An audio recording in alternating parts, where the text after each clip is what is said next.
même si vous fumez depuis très très longtemps, même si vous avez l'impression que vivre sans tabac, c'est même pas imaginable, c'est possible. Et je vous assure, à un moment, on est ce qu'on appelle hors tabac. Ça veut dire que ça fait partie de notre passé, mais ça fait plus partie de notre présent, ça fait plus partie de notre avenir.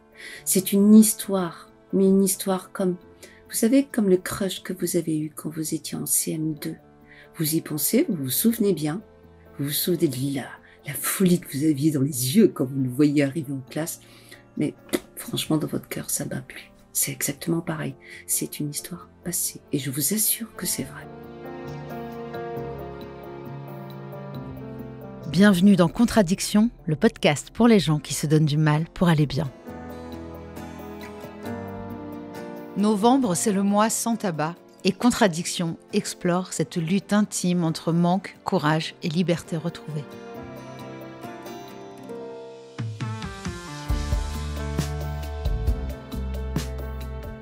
Il y a des mots qui claquent comme une revanche. Je ne fume plus.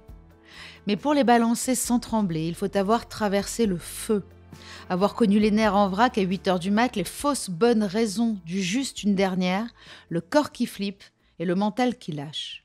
Avoir dit adieu à un truc qui rassure autant qu'il détruit, avoir déconstruit les idées reçues. Cette traversée, beaucoup la font aujourd'hui ensemble. En parallèle du mois sans tabac, qui a démarré ce 1er novembre, des milliers de fumeurs se regroupent sur les réseaux. Ils s'y parlent, s'y soutiennent et s'y relèvent. Et c'est précisément pour ça que Françoise Godel, ex-fumeuse tabacologue, a créé l'un des plus grands groupes d'entraide, Je ne fume plus. Parce qu'elle la connaît, elle aussi, cette traversée. Elle a aussi créé un parcours en 3 actes devenu podcast. Je ne fume plus. Un véritable kit de survie mentale et physique à écouter au moins une fois, qu'on soit fumeur, ex-fumeur ou futur ex. Avant, comprendre ce qu'on fume, pourquoi et ce que ça cache. Pendant, faire face, respirer, tomber, recommencer. Après, reconstruire, gérer le vide, accepter les manques autant que les gains. Françoise nous dit qu'on peut arrêter sans souffrir, qu'on peut même y prendre un peu de plaisir. Et dans cet épisode, on parle de clope, de vape, de dépendance invisible, de craving de 3 secondes et de fierté de 3 ans. Nous allons comprendre comment on traverse la clope, pas juste comme on l'écrase. Parce que cette phrase « je ne fume plus », ce n'est pas une fin, mais aussi et surtout le début d'autre chose. Bonjour Françoise. Bonjour Rose. Merci beaucoup de venir dans Contradiction pour nous éclairer. Un grand plaisir. J'ai écouté ce podcast dont je parle, Je ne fume plus, en 3 volets, avant, pendant, après. Et je l'ai commencé pile au moment où j'arrêtais à nouveau de fumer. Et là, ça fait 1 mois et demi et je peux te dire que ça m'a énormément aidée. Alors j'espère que notre épisode aussi va aider. J'aimerais te demander tout d'abord, qu'est-ce que pour toi l'addiction ? Ah, c'est une question compliquée. Pour moi, une addiction, c'est un truc qui s'empare de toi, qui t'emplit, qui te bouffe la vie et qui crée des dommages. Et c'est surtout ce mot-là. Il y a 2 mots qui sont importants dans l'addiction. Il y a le mot plaisir, parce que on ne prend pas un produit, on n'a pas un comportement sans que ça nous rapporte quelque chose. Et il y a le mot souffrance et le mot dommage. C'est-à-dire qu'on paye le prix à un moment ou à un autre. On paye le prix dans nos vies, on paye le prix dans nos histoires, on paye le prix dans nos corps, on paye le prix dans nos familles, dans nos amours, dans nos amitiés. Bref, le prix est cher. Le prix est cher pour le plaisir. Mais quelquefois, le plaisir, c'est une béquille à vivre. Alors, c'est compliqué, ces histoires-là d'addiction. On peut pas dire, il y a une définition d'addiction. Parce qu'on a chacun des parcours de vie. On a chacun des façons de tenir bon pour vivre. Et c'est comme ça aussi qu'on fume, tout simplement aussi. On fume pas 2 paquets de clopes ou 50 cigarettes comme moi je fumais pour faire joli ou parce que c'est bon. On fume pas que pour ça. On fume aussi parce qu'on est fatigué. On fume parce qu'il faut se conformer. On fume pour pas gueuler. On fume pour pas pleurer. On fume pour pour tenir. Et souvent les gens disent, en fait, moi j'ai du mal à penser à arrêter de fumer. C'est comme si c'était un gouffre, parce que la clope c'est ma béquille à vivre, et puis c'est mon soutien à vivre. Et je pense que une addiction, ça peut devenir, alors je vais peut-être choquer beaucoup de monde, mais un soutien à survivre à certains moments. Non, tu choques pas. Parce que je crois que dans Contradiction, on a cette notion de mal de vivre et de soulagement à ce mal de vivre aussi dans les addictions. Mais la clope, c'est tout particulier quand même. Et ce qui est bien aussi avec toi, tout ce que tu as fait comme action, on va en parler, mais c'est aussi que tu étais une énorme fumeuse. Ah oui, j'ai fumé comme un pompier, moi. Ouais, c'est ça. Et en fait, peut-être qu'on va parler un petit peu de ton parcours avec la cigarette. En fait, toi, ta première cigarette, est-ce que tu t'en souviens et est-ce qu'elle répondait à quelque chose? Non, j'ai commencé à fumer comme ça, juste pour tester, pour voir ce que ça faisait. Je me disais, je regardais les gens qui marchaient dans la rue, c'était l'hiver, et je me disais, je regardais les gens qui fumaient, et je disais à une copine qui était avec moi, ah, t'as vu les gens qui fument, ça doit leur faire chaud à l'intérieur. Donc je prêtais à la cigarette plein de qualités comme ça. Puis c'était cool, quoi. Et puis j'ai rencontré un homme, un jeune homme, qui fumait beaucoup, et j'ai commencé à fumer avec lui, et de 2 clopes par jour, c'est passé très vite, un paquet par jour, puis à 2. Mais qu'est-ce qui fait justement que certains... Parce que tout le monde essaye la cigarette un jour ou l'autre, j'ai l'impression quand même. Autour de moi, les gens m'ont toujours dit, j'ai essayé, je trouvais ça horrible. Qu'est-ce qui fait que la première tentative, en fait, certains s'arrêtent et d'autres continuent et refument 100 fois jusqu'à devenir des fumeurs? Ben, tu sais, Rose, pour chaque produit psychoactif, tu as un pourcentage de risque de devenir dépendant, hein. C'est plus de 30% avec la cigarette. C'est énorme. Et en fait, on a plein de prédispositions à accrocher avec ce produit.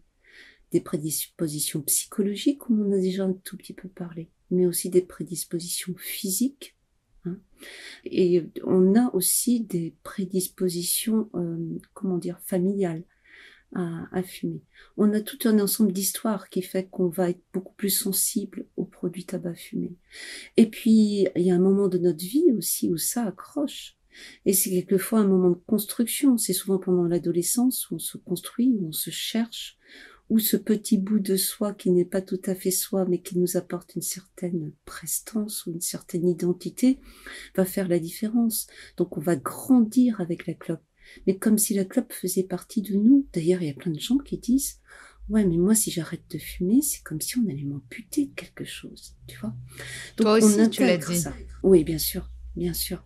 Et moi, j'étais effrayée à l'idée d'arrêter un jour de fumer. Vraiment, j'étais effrayée à cette idée-là.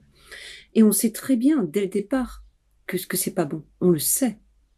C'est marqué partout, on l'a expliqué. Enfin, je veux dire, voilà, fumer tue, fumer rend stérile, tout ce qu'on veut. On le sait, mais c'est pas pour autant qu'on va prendre en compte le fait que pour nous, ça nous détruit. On sait très bien que c'est pas bon. Mais par contre, on ne peut pas faire autrement que de continuer. Et on va continuer en fumant de plus en plus parce qu'on nourrit nos petits récepteurs nicotiniques qui grossissent, qui se multiplient, et puis donc on a une famille nombreuse à nourrir, et donc ça réclame, hein, donc on fume. Et il arrive un moment dans la vie où on a toujours cette petite idée, faudrait que j'arrête, faudrait que j'arrête. Mais il y a un moment dans la vie où quelque part nos choix se posent, c'est-à-dire qu'on se dit, pour ma vie à moi, pour mon chemin de vie à moi, j'ai plus envie d'être dans cette dépendance. Et il y a plein de raisons. Il y a autant de raisons qu'il y a de personnes. Les gens vont dire, moi j'arrête pour mes enfants. Moi j'arrête par amour parce que mon chéri fume pas. Moi j'arrête pour ma santé. Moi j'arrête pour les sous parce que ça me coûte vraiment trop cher. J'arrête pour ceci, j'arrête pour cela. En fait, on arrête parce qu'on n'a pas envie de mourir. Parce qu'on a peur. Et parce qu'on a envie de vivre encore. Ou alors parce qu'on est capable, à un moment de sa vie, et ça c'est valable pour plein de gens, de voir en face des difficultés qu'on étouffait avec le tabac fumé. Il y a plein de gens qui disent j'arrête, et qui du coup donnent à voir plein de choses qui se taisaient, qui étaient cachées derrière le rideau fumé, qui étaient cachées derrière ce paravent. Ça, on n'en parle pas beaucoup dans l'arrêt du tabac. On va nous parler de dépendance physique, et ça c'est drôlement important, parce que quand t'es en manque, hein, je veux dire. Mais pour autant, il y a un moment aussi où on est prêt, mais on est prêt de plein de façons différentes. Et avant qu'on soit prêt, je trouve qu'il y a cet avant que tu expliques super bien dans le podcast Je ne fume plus. Moi, il m'a conforter, en fait. C'est un petit peu comme le livre d'Allen Carr, c'est l'avant. C'est ce côté-là où, en fait, on nous dit les choses qu'on ne sait pas ou qu'on ne veut pas savoir. Et donc, il y a cette idée de différentes dépendances au tabac fumé. On pense qu'on est accro à je ne sais quoi, alors qu'en fait, moi, j'aimerais bien savoir un petit peu à quoi on est accro, qu'est-ce que contient la fumée de cigarette, voilà, pour vraiment qu'on sache déjà à quoi on va renoncer. C'est pas que du bon, quoi. Non, non, non, c'est plutôt du mauvais. Dans la fumée de cigarette, tu as plus de 4000 produits différents. Il y a beaucoup, beaucoup de produits dangereux. Alors, on va pas tous les citer, bien évidemment, autrement on serait là encore dans une heure. Le produit le plus dangereux, c'est le fait de brûler quelque chose. Tu fumerais l'herbe de ton jardin, ce sera exactement la même chose, hein. C'est la combustion, ouais, donc c'est le monoxyde de carbone. Tu as entendu parler de ces familles décimées avec un poil qui marchait mal, c'est la même chose. Fumer des clopes, c'est comme si tu respirais le pot d'échappement d'une voiture, hein. Donc la combustion, ça libère du monoxyde de carbone qui vient piquer la place de l'oxygène dans ton sang et qui va former à terme des plaques d'athérome et qui va te boucher les artères, créer des AVC et des infarctus. Tu as aussi une autre classe de produits qui sont des irritants qui vont apporter au long terme aussi des bronchites chroniques, des emphysèmes, etc. Et tu as bien évidemment les goudrons, hein, qui vont s'amasser dans tes poumons et qui vont créer à terme des cancers, ou qui peuvent en créer en tout cas. Ça, c'est les grandes classes de produits. Mais à côté de ça, c'est une usine chimique, hein, les clopes que tu fumes, hein, que tu fumais. Il y a aussi des produits qui sont là pour anesthésier ta gorge, pour que tu ne sentes pas trop à quel point ça t'abîme. Tu as des produits qui sont d'une ancienne classe d'antidépresseurs, donc des IMAO, hein. Mais tu as plein de produits. Tu as des produits qui sont là pour doper la nicotine pour qu'elle arrive 1000 fois plus vite à ton cerveau. Un shoot. Voilà, tu as tout ça. Et ce qui crée l'addiction, c'est tout ça, notamment cette vitesse d'arrivée de la nicotine à ton cerveau. Et ce shoot-là crée de la dépendance et crée l'addiction. Ensuite, quand tu vas prendre des substituts, ben, la nicotine elle va arriver tout doucement. Mais tu as tout à fait raison de dire, c'est important de savoir pourquoi. Parce que l'arrêt du tabac, c'est aussi un apprentissage. En comprenant ce qu'on fume et en comprenant pourquoi on fume, quel rôle a eu le tabac dans ma vie, eh ben, je vais avoir beaucoup plus de pouvoir pour arrêter, pour m'en débarrasser. Mais pour m'en débarrasser en vrai, pour toujours, pour la vie. Oui, c'est vrai, mais je trouve qu'en général, c'est pour ça que j'ai fait ce podcast aussi, c'est que je trouve que comprendre, la clé, c'est une des clés de la solution. Une des clés, mais c'est vrai que, par exemple, de comprendre que la cigarette soulage le manque qu'elle crée, comme toutes les drogues, ça a été quelque chose qui m'a beaucoup aidée. C'est-à-dire, tu le dis très bien, quand d'un coup tu te sens pas bien, tu dis: «Je me sens mal, je vais pas bien». Au lieu de te dire: «Je suis juste en manque, ça va passer, c'est le processus», on se dit: «Je vais fumer une cigarette, ça ira mieux, c'est parce que j'ai besoin de fumer, quoi», et on pense pas au fait que c'est normal que ça manque et que si on fume cette cigarette, dans 10 minutes, ça sera exactement la même chose. Exactement. Nos cerveaux sont extrêmement bien foutus pour nous raconter des histoires. Et je suis énervée, je fume, je suis fatiguée, une petite clope. C'est aussi, je suis en manque, j'ai besoin de fumer. Donne-moi ma dose de junkie. Bon sang. Mais ça, on se le dit jamais. On se dit, ah, qu'est-ce qu'elle serait bonne? Elle va être bonne, cette petite clope, elle va me faire du bien. En fait, c'est l'histoire de grands bras tendus. Viens donc vers moi. Et d'un couteau qu'on plante dans le dos en même temps. Mais on voit pas le couteau, on n'a pas Dieu dans le dos. Donc on le sent, mais on fait comme s'il n'existait pas. Alors, bon, on a compris, un petit peu aussi, ce qu'il y avait, dans cette fumée, mais je crois qu'on commence à savoir aussi, heureusement. La méthode, en fait. La méthode pour, arrêter, il y en a beaucoup. Je sais que j'avais réussi avec ce livre d'Allen Carr, mais ça n'a jamais tenu. Je trouvais que c'était un bon déclic, mais que sur la durée, c'était compliqué. J'ai l'impression que l'arrêt franc, est compliqué pour la cigarette et que beaucoup de tabacologues, dont toi, hein, prônent, l'arrêt progressif. Ça dépend des gens. Tu as des gens qui vont arrêter du jour au lendemain, généralement en se substituant suffisamment, hein. Moi, j'ai arrêté du jour au lendemain parce que je savais qu'en arrêtant progressivement, je serais tout le temps en train de négocier avec moi-même pour en fumer plus. Attends, pardon, excuse-moi, quand je disais progressif, pardon, j'ai complètement mal dirigé ma question. Je voulais dire avec des substituts et en baissant progressivement la nicotine. Je veux dire, entre ceux qui arrêtent net sans substitut et ceux qui arrêtent avec les substituts. C'était plus ça ma question. Et en effet, ouais. La substitution, c'est de la nicotine propre. Et c'est de la nicotine qui va arriver lentement, pas comme le shoot dont je te parlais tout à l'heure. Donc, nos petits récepteurs nicotiniques, notre petite famille nombreuse là à nourrir, elle va diminuer en taille et en nombre. Donc, on en aura de moins en moins à nourrir. Et donc, du coup, on va baisser très facilement cette nicotine médicament, entre guillemets.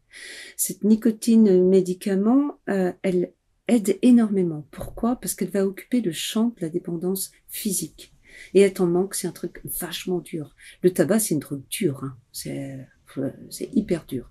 Donc, on va avoir plus d'énergie pour gérer nos autres dépendances psychologiques, comportementales, sociales, etc. Hein, gestuelles, tout ce qu'on veut. On va avoir plus d'énergie. Ce qu'on peut faire, c'est soit on arrête et on est bien substitué, soit on va diminuer progressivement le nombre de nos cigarettes, tranquillement, tout en prenant une substitution. Alors le truc, il est simple, hein. Tu commences une substitution, tu continues à fumer, mais tu vas fumer en tirant moins fort sur tes clopes et tu vas fumer moins en quantité. Tu vas t'en rendre compte. Et tu vas augmenter comme ça, tranquillement, ta substitution jusqu'à ne plus fumer du tout, jusqu'à te dire « Waouh, ça y est, je me lance ». Et ça, Alors attends, quand tu parles de substitution, qu'on s'entende bien sur quoi et aussi que les gens aussi entendent que c'est possible de fumer en même temps que le c'est patch ou exactement ce qu'autre que je viens chose. de dire. Tu peux fumer en ayant un patch, des pastilles, une gomme ou en utilisant une petite vape à côté. C'est pas un souci. L'important, c'est que tu aies une dose suffisante de nicotine. C'est ce qu'on appelle l'auto-titrage. Et ce que moi je tirais sur mes clopes, Rose, c'est pas toi, c'est pas la même chose que toi, ce que tu tirais sur tes clopes. Chacun prend la dose dont il a besoin, selon sa façon de tirer même sur sa cigarette. Hein.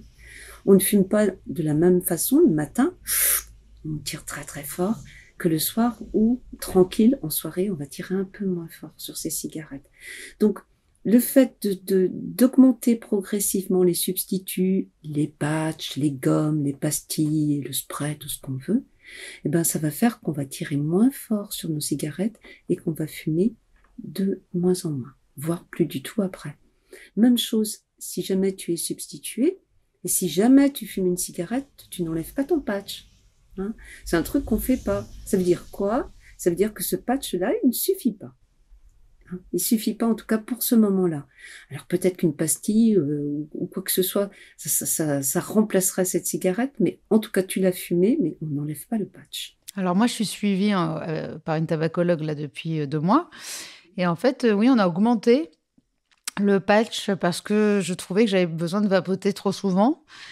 Et c'est vrai que alors ce qui est fou, c'est déjà d'une, je pense beaucoup moins à la vape, ça c'est sûr, mais alors la cigarette, en même pas 2 mois, je n'ai plus du tout envie de cigarette. Tant que je suis substituée évidemment, hein, c'est-à-dire que je pense que c'est le patch qui fait tout, mais la cigarette pour moi n'est pas du tout, un sujet. Et je découvre en fait les vertus, en effet des substituts nicotiniques alors que je voulais faire tout toute seule moi tout le temps. Ben oui, on croit toujours qu'on est capable de faire. Moi, je l'ai essayé aussi, ça, plein de fois. Hein. On croit qu'on est capable de faire plein de choses tout seul, et puis en fin de compte, moi, je me suis retrouvée, la dernière fois que j'ai arrêté de fumer, donc la bonne, entre guillemets, j'avais essayé plein de fois. Hein. J'étais le petit manuel de toutes les méthodes. J'avais fait l'hypnose, l'acupuncture, Allen Carr, enfin, tout ce qu'on veut. Et ce coup-là, j'avais arrêté avec des inhaleurs. C'est un ancien système qui n'est plus en vente depuis quelques mois. C'est une petite cartouche dans laquelle on mettait un peu de nicotine et puis on tirait dessus, on crapotait dessus, on va dire. Et je me suis retrouvée en manque, assise dans mon bureau comme une gamine en train de me balancer, tu vois, tellement j'étais mal. Tout simplement parce que j'étais sous-substituée. Je n'avais pas assez de nicotine de substitution. Donc c'est très important. Les gens, ils disent, ouais, mais un patch, elles sont mignonnes, mais le patch, moi, ça me fait rien. Si le patch fait quelque chose, s'il est suffisamment dosé. Et un patch pour l'un, ça veut quelquefois dire 2 patchs ou 3 patchs pour un autre. Bien sûr. Pourquoi ça a été interdit ou arrêt à la vente, ces inhaleurs? Parce que j'ai l'impression que c'est pas mal. Il n'y a pas de combustion, il n'y a pas de fumée. Oui, c'était un petit outil très pratique. Je pense qu'ils s'en vendaient de moins en moins parce que le vapotage était arrivé, Ah, tu vois? c'est pas une interdiction? Non, du tout, du tout. D'accord, Ils ont arrêté de commercialiser. d'accord. Je pense que ça se vendait plus. Je demandais ça parce qu'on m'en a donné et que je trouve ça intéressant. Oui, si on sent qu'on est nerveux et que, on est moi, c'est l'appétit. Alors ça aussi, c'est pas une idée reçue parce que c'est vrai. On peut ne pas grossir beaucoup, mais en général, quand même, il y a une augmentation, ne serait-ce que parce que le fumeur, déjà, grille des calories rien qu'en fumant. Je me suis rendu compte que les crises comme ça d'appétit, le patch mieux dosé m'aidait beaucoup aussi. Il n'y a pas photo. Qu'est-ce qu'on fait pour ça, pour l'appétit alors? Ben, moi, j'ai vraiment fait le tour de la question parce que j'ai pris beaucoup, beaucoup de poids quand j'ai arrêté de fumer. Et ça me posait un vrai souci. Et je sais que pour la plupart des gens, la peur de grossir, c'est vraiment un frein à l'arrêt du tabac. Alors, on va pas raconter d'histoire, hein. Oui, l'arrêt du tabac amène quelques kilos. En général, c'est pas dramatique. Il y a même des gens qui maigrissent en arrêtant de fumer. Vous me croyez si vous voulez, mais c'est la vérité. Et c'est pas une petite partie, hein. Il y a un certain nombre de personnes qui maigrissent. Si on est très bien substitué, la prise de poids est moindre. Quand je dis moindre, c'est autour de 3-4 kilos. Ça passe. Qu'on repère, hein, le poids des fumes se perd après, hein. Faut être tranquille. Si on est mal substitué ou pas substitué du tout, ben on va avoir tendance à compenser avec de la nourriture. Et parce on va avoir tendance à chercher du plaisir. Et le plaisir, c'est aussi le fait de manger. L'envie de fumer, ça fonctionne comme une faim. J'ai faim de cigarettes. Eh ben, il y a une autre faim qui va se réveiller. On va penser au petit paquet de gâteaux. Vous savez, ce petit bruit-là. Mais il y a j'ai un paquet de gâteaux, puis j'ai aussi une tablette de chocolat, je pourrais peut-être les prendre. Oh non, non, non, non. Ouais, mais on m'a dit de boire un verre d'eau. Bon, je prends un verre d'eau, mais ça me fait rien du tout. Maintenant, je vais devenir dingue. Oh, puis merde, j'arrête de fumer, je peux bien me faire plaisir. Voilà. Et c'est ça. Et ce bruit-là est vraiment perturbant. C'est pour ça que si tu es bien substitué, si tu as une grosse dose de nicotine, tu ne vas pas ou très peu prendre de poids. Vraiment. Ça fait vraiment une grosse différence entre les gens. Du coup, il faut être accompagné pour cette substitution, pour la baisser petit à petit ou on peut le faire soi-même? C'est quel rythme en fait? Comment ça se passe? 90% des gens le font eux-mêmes, hein, tout doucement. Alors, sur les boîtes de substitution, les boîtes de patch par exemple, tu vas voir un mois, un mois, un mois. Tu fais ça et tu te casses la figure. Souvent, hein, parce que c'est trop rapide. La majorité des gens se substituent sur le moyen ou le long terme. C'est-à-dire qu'en moyenne, moi, ce que je peux observer, c'est que la plupart des gens prennent des patchs, par exemple, sur 9 mois à 1 an. Hein. On fait le tour de l'horloge de l'année. Hein, on rencontre un peu toutes les situations dans lesquelles on fumait. Et puis, pour d'autres méthodes, comme le vapotage, en général, on tourne autour de 2 ans. Donc, on a des temps de substitution longs. Et il est prouvé, les études le prouvent, que plus tu vas te substituer sur le long terme, plus tu vas consolider, asseoir ta défume, ton sevrage, plus il sera solide et moins tu as de risques de rechute derrière. Et sincèrement, plus ça sera confortable. Tu sais, Rose, on a fumé 10 ans, 20 ans, 30 ans, 40 ans. On peut bien se donner une année pour arrêter. On peut bien s'offrir ce luxe-là pour notre santé à nous, pour notre vie à nous. Mais en général, on est trop pressé. On se dit, bon, je veux bien prendre quelques petits substituts, comme elle a dit la dame, mais pas trop longtemps, hein, parce que dis donc, moi je veux être libérée, délivrée à toute vitesse, quoi. Mais non, on n'arrête pas de fumer comme on sort d'une pièce. On a toute une histoire avec, on a aussi des liens. Il faut les couper petit à petit. C'est en ce sens aussi que c'est un apprentissage. Ça va prendre du temps. On fait pas le deuil de la cigarette, on renonce à la cigarette. Et ce renoncement, ça prend du temps. Alors en fait, on n'est peut-être pas obligé de souffrir, clairement. Non, on est surtout pas. En tout cas, là, moi, je m'en rends compte, je souffre pas. Mais j'ai cette impression que ça va durer très longtemps, le substitut, quoi. Parce que je me dis: «Franchement, je suis très bien comme ça». Mmh? Mais et c'est ça aussi le piège aussi. Moi, je vois des gens qui vapotent depuis 10 ans, des gens qui refument quand ils enlèvent le patch et parce qu'ils vont trop vite. Ouais, tu vas prendre ton temps et je vais te faire Madame Irma, Rose. À un moment, un jour, tu vas te dire: «Ah là là, j'en ai trop». Tu vas le sentir. Et donc, tu vas en parler à ta dabacologue qui va dire: «Bah oui, c'est peut-être le moment de diminuer un petit peu». Et tu vas diminuer un petit peu. Et puis ce moment-là va se reproduire quelque temps après. Tu en auras encore trop. Et tu vas baisser tranquillement, tranquillement. Jusqu'au moment où il te restera un petit bout de n'importe quoi, de patch ou une ou deux pastilles, puis tu vas les arrêter. Très simplement. Et avec la vape, c'est la même chose. On va diminuer tranquillement. Mais on conseille souvent d'associer, comme tu l'as fait, la vape avec un patch. Parce que le patch va diffuser tranquillement tout au long de la journée et la vape, comme une pastille ou comme une gomme, va apporter une petite dose de nicotine supplémentaire. Alors au début, quand on vape, c'est normal de vapoter tout le temps parce qu'une vape met à peu près 20 minutes à délivrer la nicotinémie, c'est-à-dire la dose de nicotine dans le sang qu'une cigarette. Donc c'est vrai qu'on a l'impression de pomper tout le temps.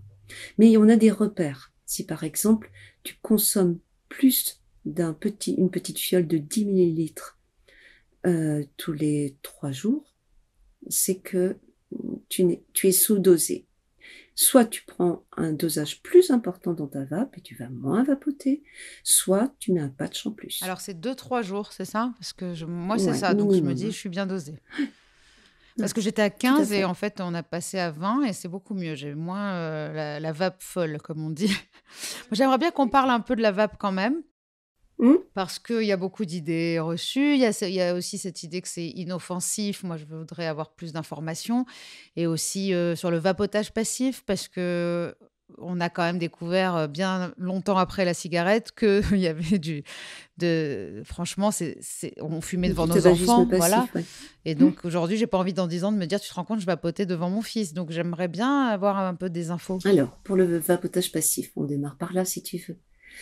Il y a eu une étude, c'était en 2017, si je me souviens bien, dans une boutique de vape. À l'époque, tout le monde testait la vape dans les boutiques de vape, hein.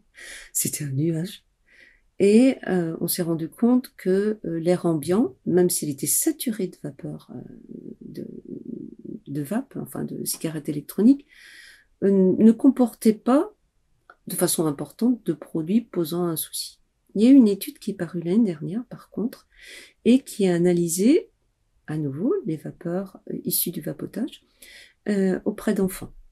Alors là, ça va t'intéresser. Et ça montrait que par rapport à de la fumée passive, la fumée de tabac, les taux de nicotine qui étaient exhalés étaient vraiment bien, bien plus bas. C'est pas pour autant qu'il faut vapoter devant des enfants. Même si le vapotage passif est peu important, et n'a rien à voir avec la fumée passive de cigarettes de tabac à fumer, hein, c'est pas pour autant qu'on va vapoter devant des enfants. Ce qui est bon pour des poumons, c'est de l'air pur, non pollué. C'est ça qui est bon pour vos poumons et pour les miens. Bon, on n'a pas toujours ce luxe. La vape, c'est un outil qui est fait pour les gens qui fument et qui veulent arrêter de fumer. Dans ce cadre-là, c'est une réduction des risques qui est formidable. Formidable. Ça ne veut pas dire qu'il n'y a pas de risque. Ça veut dire qu'il y a beaucoup, beaucoup, beaucoup moins de risques qu'avec la cigarette de tabac fumé. Et ça veut dire aussi que c'est un outil pour arrêter de fumer et qu'on doit s'en servir comme tel. Donc on va vapoter, non pas pour faire des gros nuages, parce que c'est fun les gros nuages, on va vapoter avec un tirage serré et un haut dosage de nicotine, tu vois, comme tu as fait. On va compléter, si on fume plus de 15 à 20 cigarettes par jour, on va compléter son vapotage avec un patch bien dosé, hein, et on va continuer son chemin, mais qui est un chemin de sevrage tabagique. On est en train de quitter la cigarette. Et la vape, ça sert à ça. C'est un outil pour quitter la clope. Il faut pas oublier ça.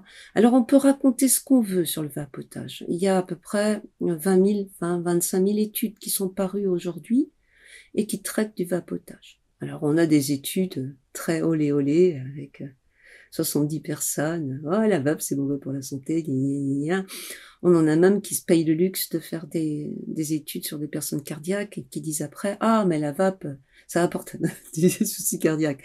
Le type, son étude a été rétractée, mais n'empêche que ça fait les gros titres dans les journaux, quoi. Haro sur la vape. Bon, faut raison garder. C'est un outil qui est là pour vous aider à arrêter de fumer. Il y a plein d'études sur cet outil-là, il y en aura plein d'autres. On a un recul d'une quinzaine, d'une vingtaine d'années maintenant. C'est pas beaucoup, hein, en santé publique, c'est vraiment pas beaucoup. Mais pour l'instant, rien ne nous permet de nous dire que ça présenterait un danger. J'ai pas dit que ça n'en présentait pas. J'ai dit que rien ne permettait de nous le dire. Alors attention, il faut pas confondre non plus les histoires de vapotage avec les histoires des gamins qui, par exemple, aux États-Unis, ont mis ont acheté des liquides frelatés au marché noir avec du THC, donc des extraits de cannabis, et avec un macérat huileux. Bon, naturellement, ça donne des catastrophes dans les poumons, mais c'est pas la vape qui est en cause, c'est ce qu'on met dedans, d'accord? L'autre jour, je suis intervenue dans une école et un collégien m'a dit qu'il avait acheté des puffs, donc déjà faites, hein, puffs avec, ça s'appelait les PTC. Pète la gueule, pète ton crâne. Pète le crâne, pète Ouais. ton crâne, voilà. Ouais. Et donc, c'est quoi ça? Ben, ce sont des cannabinoïdes, hein, donc des produits dangereux. Ça, En vente en vente libre? non, non, non, non, non, non. Bien sûr que non. D'accord. Non, non, ça se vend sous le manteau. C'est de la vente illégale. Tout comme les puffs sont interdites à la vente. Aujourd'hui, ouais, Hein. ça y est. La puff, le souci avec la puff, c'est un souci écologique déjà, hein, pour commencer. Ensuite, la puff contenait des sels de nicotine qui n'étaient pas toujours et loin de là de bonne qualité pour les marques qui étaient le plus vendues, hein, notamment dans les bureaux de tabac. Enfin, elles étaient hyper dopées en additifs, sucralose, arômes divers, etc., etc., etc. Et ensuite, on avait des ventes qui étaient assez cheloues, c'est-à-dire qu'on trouvait, par exemple, des puffs. La réglementation, c'est 20 mg de nicotine par millilitre maxi en Europe. Et on trouvait des produits avec 30, 40, voire 50 mg de nicotine par millilitre. Ça s'est trouvé. Donc, c'était ça le problème avec les puffs. Mais les puffs étaient des vapes comme les autres, par ailleurs. Hein, voilà. Alors, mais du coup, il faut choisir quoi? Parce que c'est vrai que moi, j'en ai une que j'achète les recharges en bureau de tabac. Et donc, je sais qu'il y a du sel nicotinique et que c'est pas bon. Donc, ma tabacologue m'a dit d'aller acheter une vape précise avec un tirage précis. Qu'est-ce qu'on conseille aux gens qui veulent acheter une vape pour s'en servir d'outil, donc? Alors, on va conseiller une vape. On va prendre des mots simples. Moi, je vais pas donner des trucs précis. On va prendre des mots simples que tout vendeur de vape va comprendre. J'achète bonjour. Je voudrais une vape à tirage serré. Ça veut dire qu'elle ne fait pas de gros nuages. Et je voudrais un liquide en 50-50. Alors, ça veut dire quoi? 50% de propylène glycol et 50% de glycérine végétale. Un liquide équilibré. Le plus dosé en nicotine possible. Et rose, les sels de nicotine pour démarrer ton sevrage, c'est pas une mauvaise idée. Par contre, tu as deux types de sels, grosso modo. Hein. Tu as des sels. Un sel, c'est quoi? C'est un liquide de vape où la nicotine a été associée à un acide. Et tu as deux grands types d'acides, des acides endogènes que ton corps reconnaît, des acides exogènes que ton corps ne reconnaît pas.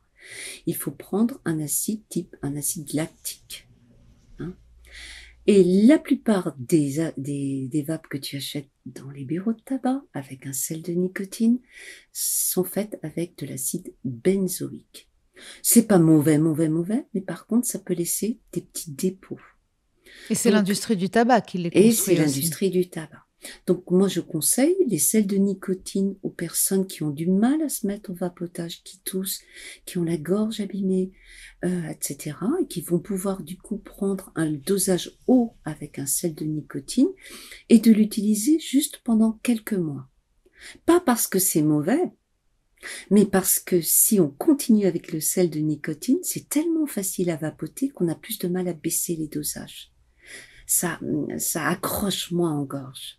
Donc ça se boit comme du petit lait entre guillemets.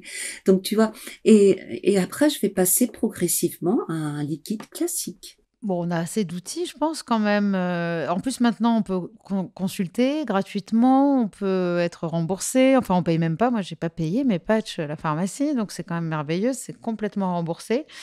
Toi, qu'est-ce qui t'a le plus surprise à toi une fois la clope disparue de ta vie? En fait, qu'est-ce qu'on peut s'attendre à trouver de si merveilleux à un moment donné? Je sais pas, parce que c'est important aussi d'avoir un but qui nous, qui nous motive, en fait. Alors je pourrais te raconter des belles histoires comme quoi j'ai retrouvé le goût, les senteurs, etc. Je me réveille à la vie, patati patata. Et c'est vrai. Mais c'est pas ça qui m'a le plus marqué. Ce qui m'a le plus marqué, c'est que j'ai été en capacité de beaucoup plus me dire et d'être beaucoup plus moi-même, de me faire beaucoup plus respecter dans ce que j'étais moi.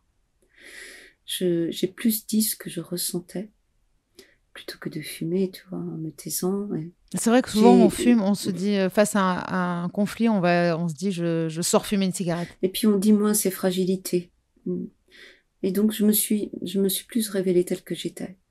Et j'étais plus la super Françoise qui encaissait tout, mais j'étais la Françoise qui avait ses sensibilités, ses fragilités. Et quelquefois je me disais, mais si je deviens comme ça, peut-être que plus personne va m'aimer. Puis en fait c'est exactement le contraire. Les gens ils t'aiment comme t'es. Et ils vont plus te respecter. Et je crois que ça, c'est vraiment quelque chose d'important.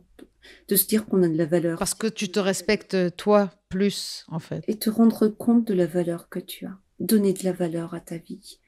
Et je crois qu'on oublie ça. On oublie facilement que nos vies ont une vraie valeur. Et qu'elles valent le coup d'être vécues. Alors pour moi, je crois que c'est ça qui a fait vraiment la différence. De me sentir libérée de cette façon-là que j'avais d'avancer dans ma vie, de tenir bon et d'être capable de dire mais là j'en peux plus, je suis fatiguée, par exemple, tu vois, ou de dire non, moi je peux pas entendre ça, ou tout simplement ben là je suis triste, voilà. C'est des choses que je disais C'est vrai pas. que la clope, la cigarette, les produits permettent d'encaisser, en fait. Mais bien évidemment. Et en fait, on encaisse et à un moment donné, on n'en peut plus. Et c'est vrai que je me rends compte que j'ai plus de facilité à me rendre compte de ce qui ne va pas ou ce qui me dérange. C'est vrai. En tout cas, il n'y a pas de filtre, hein. C'est sans jeu de mots. C'est le cas de le dire. C'est vraiment ça. C'est pas une vie sans filtre dans le sens où on va se retrouver tout nu et non protégé. C'est exactement le contraire. C'est une vie où on enlève ce filtre qui nous empêchait justement de nous respecter nous-mêmes. Hein. D'avoir un contact conscient avec nous-mêmes Ouais, aussi. tout à fait. Et les autres aussi. Et les autres, c'est important puisque donc ce groupe Facebook qui cartonne, hein, et j'aimerais savoir un petit peu l'attrait que les gens ont pour ces groupes et comment ils se soutiennent. Qu'est-ce qui s'y passe? Oh, plein de choses. En fait, c'est important le soutien. Souvent, l'arrêt du tabac, t'arrêtes de fumer.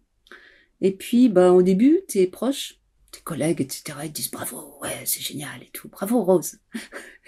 Et puis, au bout de 3 mois, toi, t'es toujours dans le combat, t'es toujours dans l'histoire de l'arrêt de la clope. Puis les gens disent, ouais, bon, c'est bon, t'as arrêté, hein, tu vas pas venir encore nous chauffer les oreilles avec ça. On t'a dit qu'on était fiers de toi, c'est bon, allez, hein, etc. Et quand tu vas te retrouver en difficulté, quelquefois ça arrive, hein, des envies de clope, ça peut revenir, et des caps dans la vie des fumes qui sont pas toujours évidents à passer, t'es un peu tout seul. Et un groupe, ça sert à ça. Ça sert à plusieurs choses. Ça sert à apprendre. On a dit que la défume, c'est un apprentissage. Donc, on apprend plein de choses. Quand il y a une étude qui sort, on le sait. Et on sait ce qu'il y a dans l'étude. On parlait du vapotage tout à l'heure. Tu sais toutes les études. Donc, on va apprendre plein de choses. Qu'est-ce qu'il y a dans la cigarette? Comment ça fonctionne? Patati patata. On va aussi donc comprendre, en lisant l'expérience des autres, les rôles qu'avait la cigarette dans nos vies à nous. Et on va échanger avec les autres. On va être félicité tous les jours. Tous les jours, tu es félicité. On va trouver de quoi s'occuper, parce que tu as aussi des jeux, plein de choses, des concours, plein de choses comme ça.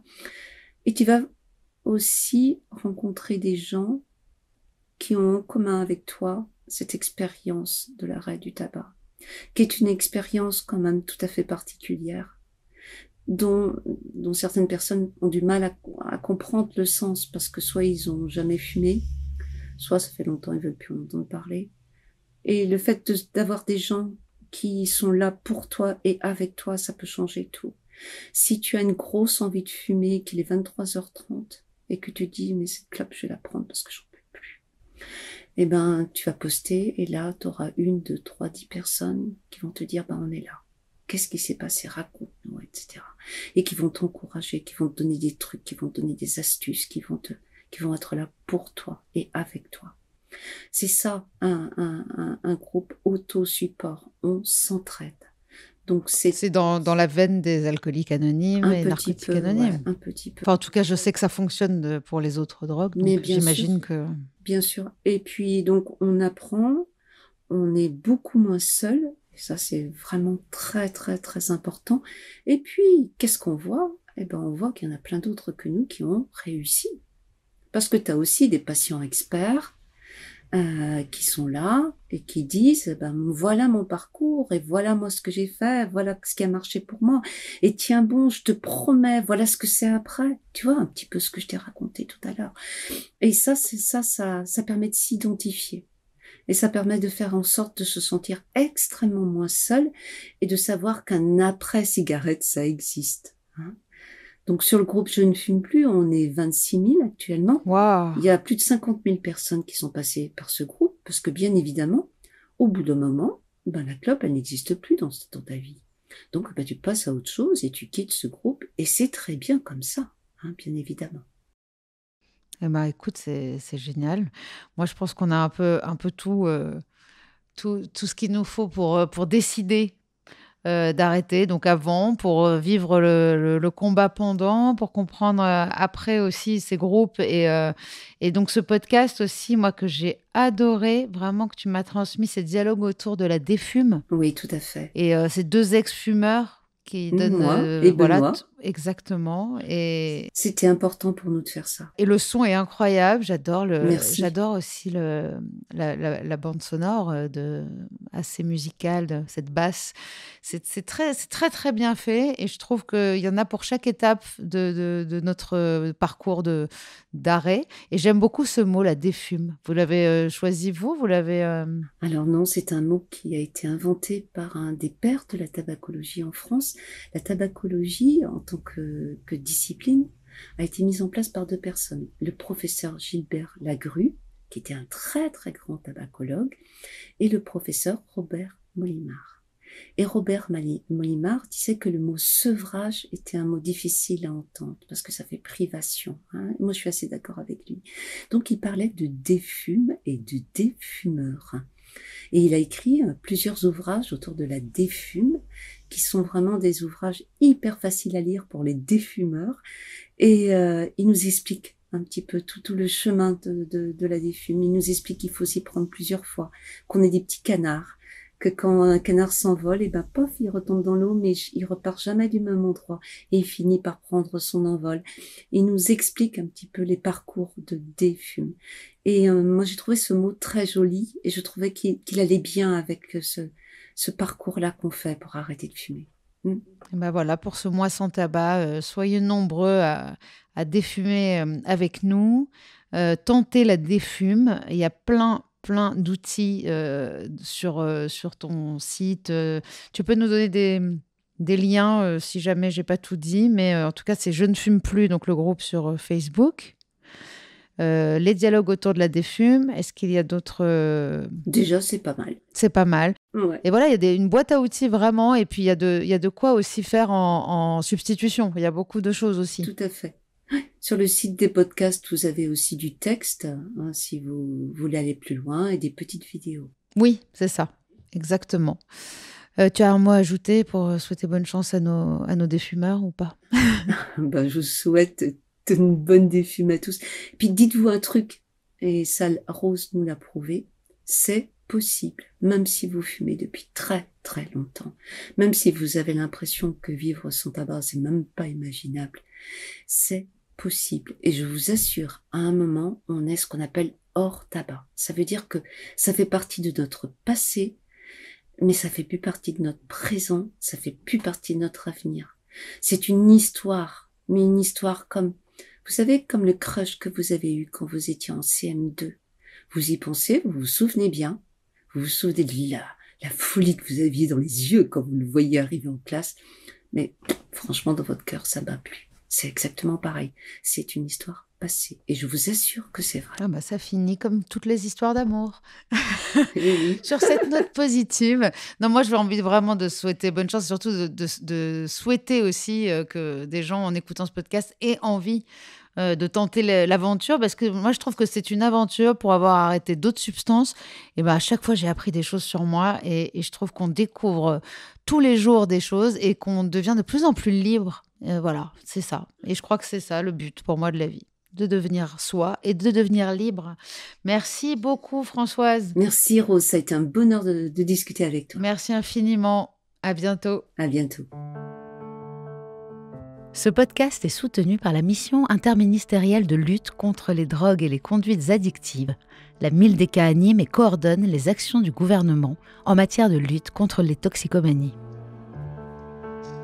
Contradiction, ce n'est pas seulement un podcast. C'est aussi un livre qui s'en inspire, mais qui lui est surtout complémentaire. Alors vous y trouverez des réflexions autour de la dépendance, de ce que j'ai appris, des solutions que j'ai trouvées. Contradiction, le livre est disponible à peu près partout aux éditions Erol. Rendez-vous dans 15 jours sur toutes les plateformes d'écoute pour un nouvel épisode et en attendant, retrouvez-nous sur les réseaux sociaux de Rose et de Contradiction.